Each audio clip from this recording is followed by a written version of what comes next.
All right, let's get you that winter weather timeline. Here we go as we work through our Thursday morning. This is when coverage is going to be at its highest, at its peak across Central Texas, Brazos Valley. Whether we're just talking about rain, freezing rain, sleet, or a snow-sleet mix, this is, again, we're in the thick of it now.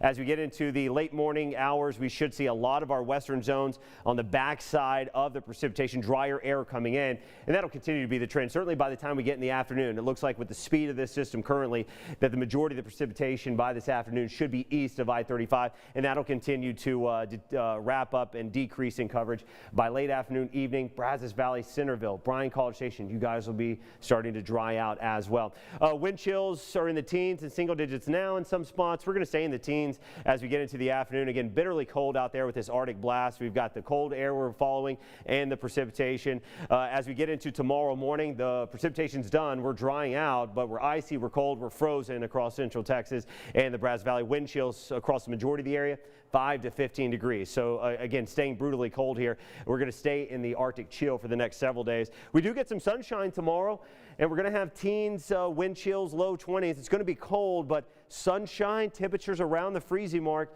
It'll eat away at that ice, but anything that melts will refreeze. Hard freeze likely again as we go into Saturday morning. We've got some hard freezes here the next couple of days. All right, here's precipitation. There's the back edge of it, working out of west central Texas. Going to continue to swing all the way through. Here's what we're seeing. You guys have been seeing precipitation the longest. This is why hazardous travel, the further west you go, the worse the roads get, because you've been seeing it for hours and hours now.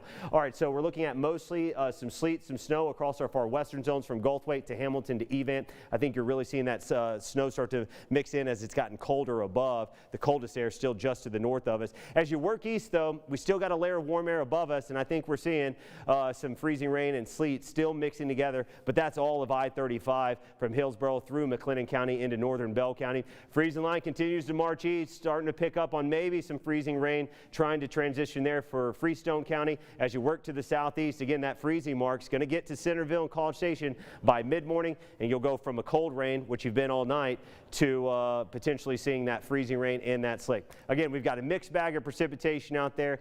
We've seen snow in the past. Why are we not seeing just snow this time? Why are we seeing everything we could possibly see? There's a reason for that. Meteorologist Jordan Derensberg is going to break down why we're seeing, again, what we're seeing across Central Texas this morning. Yes, Zach, and there is a very interesting dynamic to our atmosphere in that it is not uniform in terms of temperature decreasing and increasing. Sometimes inversions take place, and let's take a look at what happens as a result of those. We have rain, which is what we saw a lot of yesterday, where we have that warm air from the cloud all the way down to the ground, but also cold air is denser than that warm air, and we could get that tiny layer of cold air at the surface, and that could cause that rain to freeze on contact, and that's what we're seeing across Central Texas, that freezing rain that results. It can accumulate on bridges, overpasses, in addition to those roads, as well as those trees and power lines. Sleet, not so much, because the cold air layer is thicker, and that causes that rain to freeze before it reaches the ground and just kind of bounce off like a little pebble. But then you have that cold air layer, which is that cloud all the way to the ground, temperatures less than 32 degrees, and thus that's where we get that snow. So all in all, depending on how thick that cold air layer is, determines what type of precipitation we see. Zach? Great job there, Jordan. It does look like, again, we've been looking at the data all morning long. The atmospheric profile seems like it's going to continue to hold on to that layer of warm air above most of Central Texas.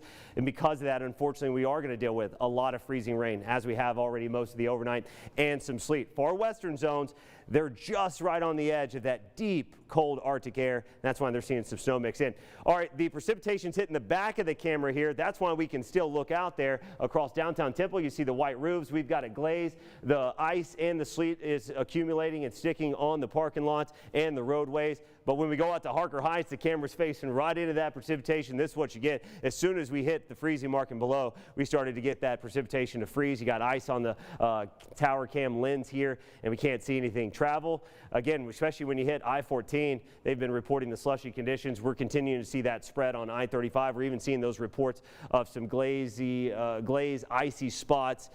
Again, starts on those bridges and then spreads out on those roadways as the roads continue to cool, as that ice starts to really collect on the sidewalks, parking lots, and the roadways. Elevated surfaces go first, and then we see everything else go. Again, with a lot of the ice falling, We've seen the accumulation on the vegetation. That's trees, that's power lines too. Wind's going to blow on that for a while, and vegetation power lines, that's where we're going to get some of those power issues and the power outages, kind of sporadic areas that see just more freezing rain and can't make that transition to the sleet. All right, temperature-wise, it's been very cold out towards the west for a long time. Most of the night, lower 20s out west, upper 20s I-35, and then we're upper 20s, low 30s as you get to the east. You factor in that north wind, feels like the teens to 20s, even single digits out west. It's going to stay cold as we go through the day.